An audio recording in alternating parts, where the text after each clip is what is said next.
En el episodio de hoy de esta linda serie de la historia de la Iglesia, aprenderemos detalles acerca de un siervo que vivió antes de la conocida Reforma, aquel que luchó la gran batalla por preservar la pureza del Evangelio en nuestro lugar.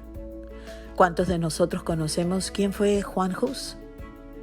Hoy el Dr. Uter nos informa acerca de este siervo valiente.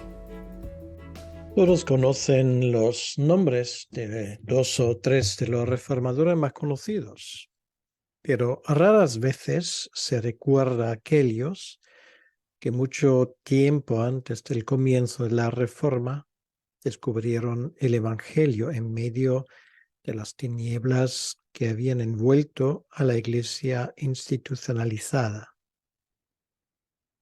Uno de ellos fue Juan Hus. Nació en 1369 en un pueblo de Bohemia, en una casa humilde, y participó en su parroquia local como monaguillo, además de cantor de las misas. En 1386 consiguió inscribirse en la Universidad de Praga y 7 años más tarde sacó el bachiller en teología. A los 31 años le ordenaron sacerdote y predicó regularmente en la iglesia de Belén en Praga. Esta parroquia tenía cierta fama porque en ella se permitían oficialmente misas en el idioma checo en vez de latín. Desde los tiempos de Método y Cirilio, de los cuales hablamos la última vez, la iglesia de Bohemia y Moravia había guardado cierta distancia con Roma.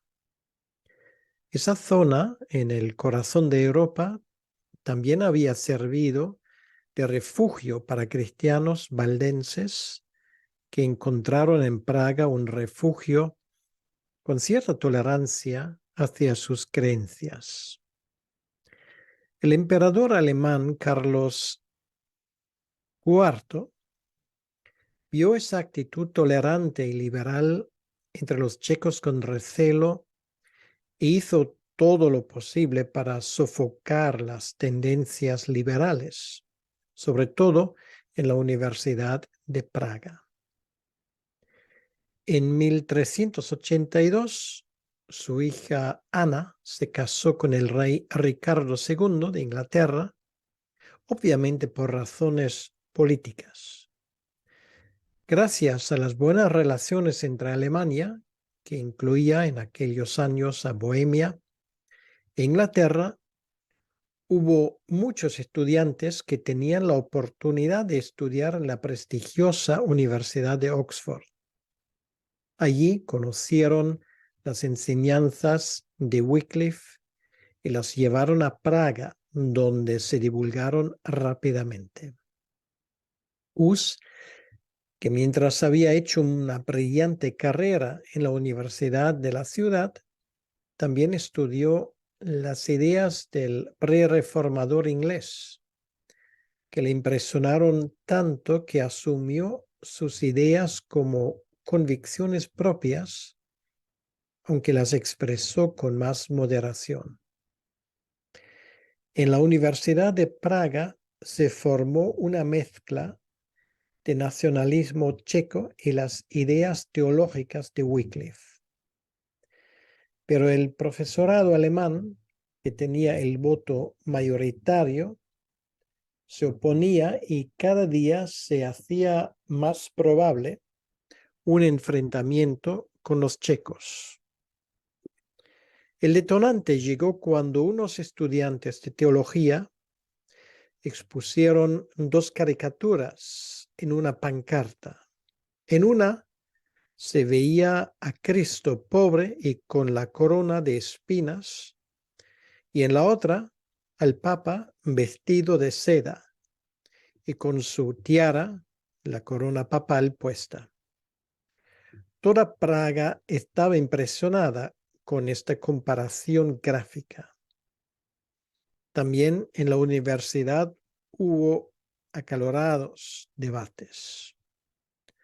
Hus, que era uno de los catedráticos más influyentes, tomó cartas en el asunto e intentó moderar el radicalismo de los estudiantes, aunque tácitamente simpatizaba con ellos.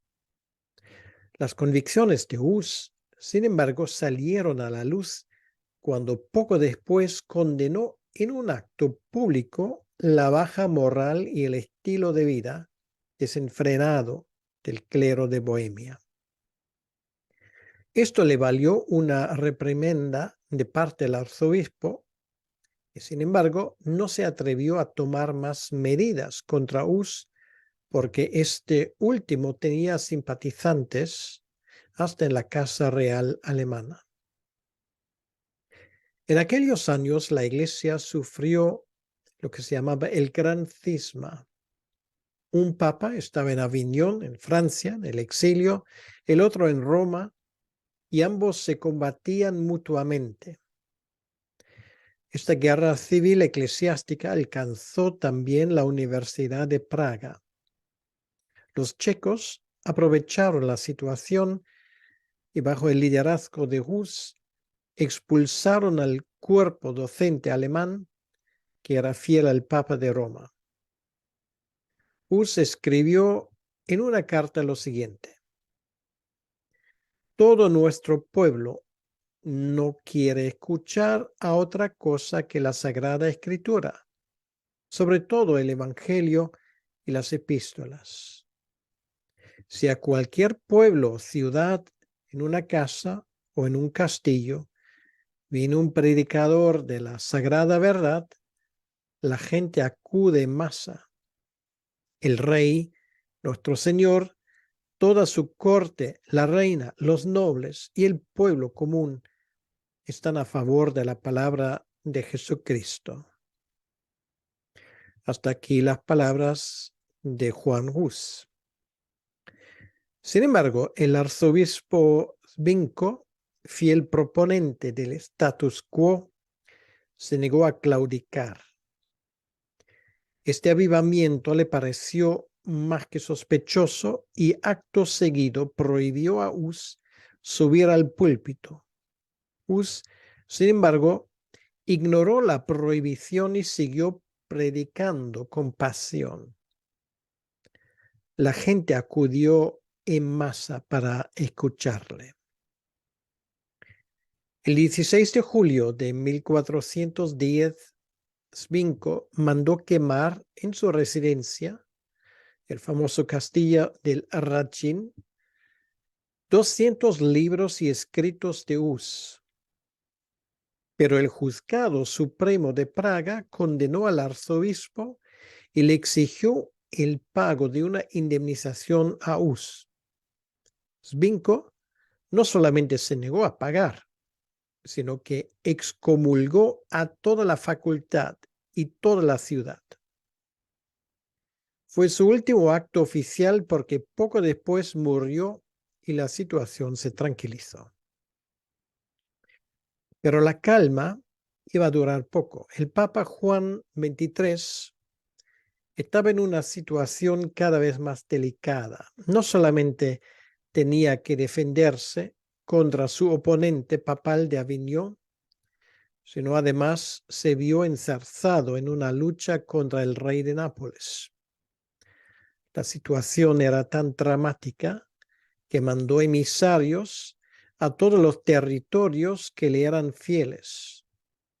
También llegaron a Praga para prometer una indulgencia total para cualquiera que luchara por Roma.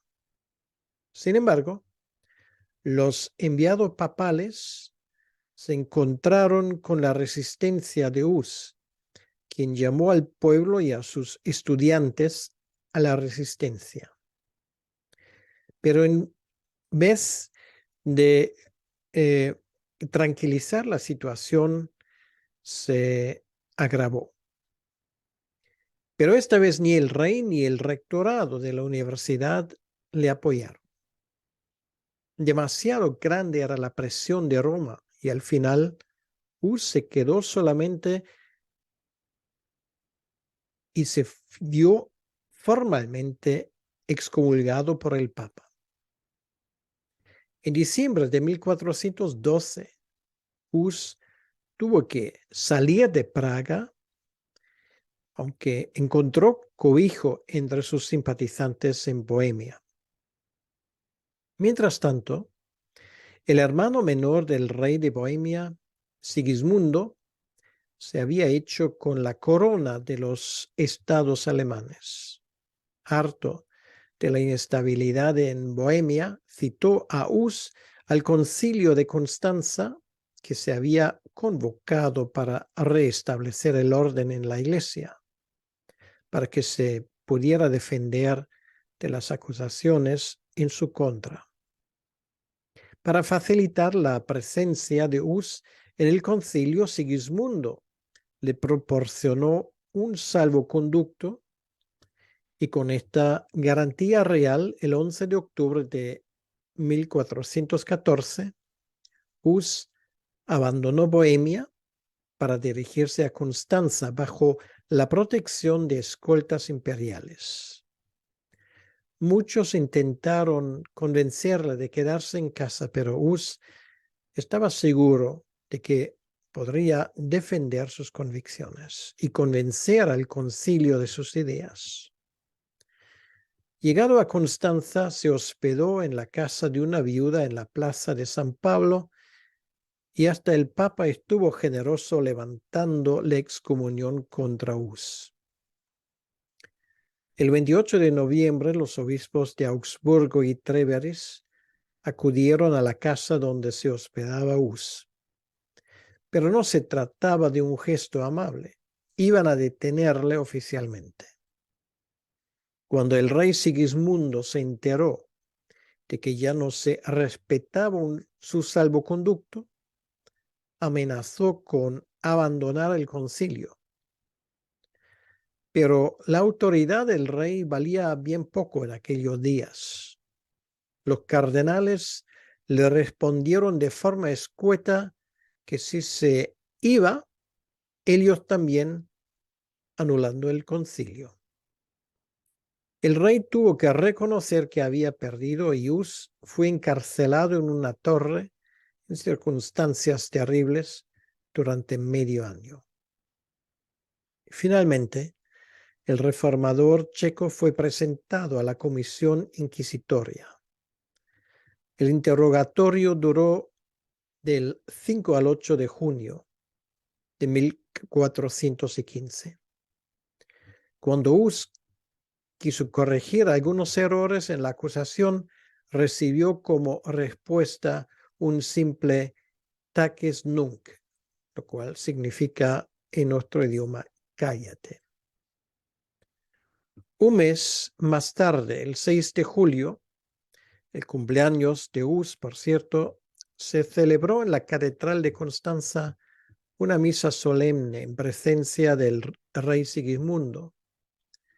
El obispo que ofició la misa prometió a cada uno que matara a un hereje bendiciones del cielo y el agradecimiento de las generaciones futuras. Después de la misa trajeron a Hus, quien se puso de rodillas para recibir su sentencia de muerte orando. Sus últimas palabras se acogieron con desprecio y burla.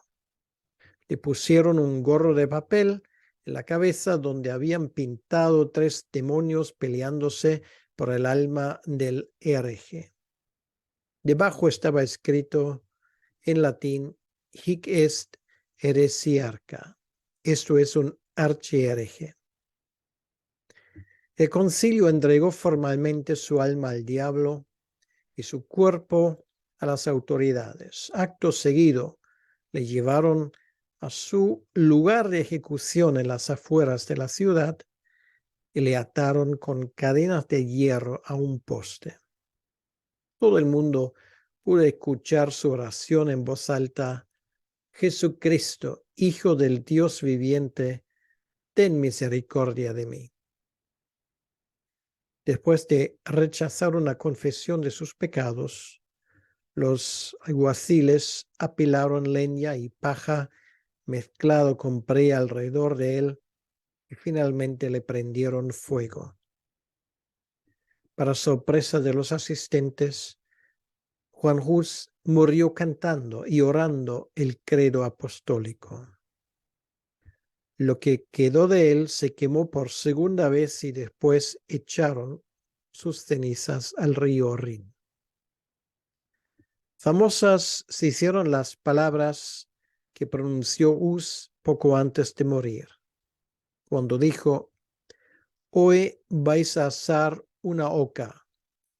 Usa en checo significa oca. Hoy vais a asar una oca, pero de sus cenizas va a salir un cisne. Y así fue. 100 años más tarde empezó la Reforma, que finalmente también alcanzó Bohemia y Moravia, donde toda la región abrazó las ideas de Lutero. Hus había abonado la tierra.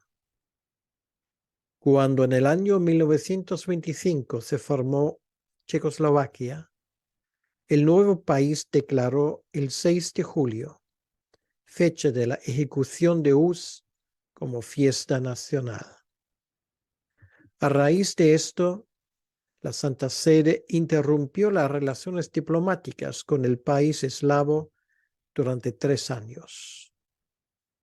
Casi 6 siglos después, el Papa Juan Pablo II oficialmente lamentó, entre comillas, la muerte de Hus, pero igual que en el caso de Lutero, sin levantar su excomunión o pedir perdón por los hechos. Es impresionante cuán ignorantes somos en cuanto a personas como Juan Hus, quien me recuerda también a Juan Calvino, estos hombres que lucharon de manera ejemplar contra los abusos del clero, por sacar el evangelio a la luz, y muchos se llenan la boca acusándolos igualmente de herejes, cuando Dios los tuvo como luz brillante durante sus épocas. Luz que aún alumbra en la oscuridad de la misma guerra contra aquellos que sirven a Satanás bajo el engaño de ser de Cristo. Damos gracias a Dios por hombres como Juan Hus y confiamos que lo veremos cuando estemos ya con Cristo en su gloria.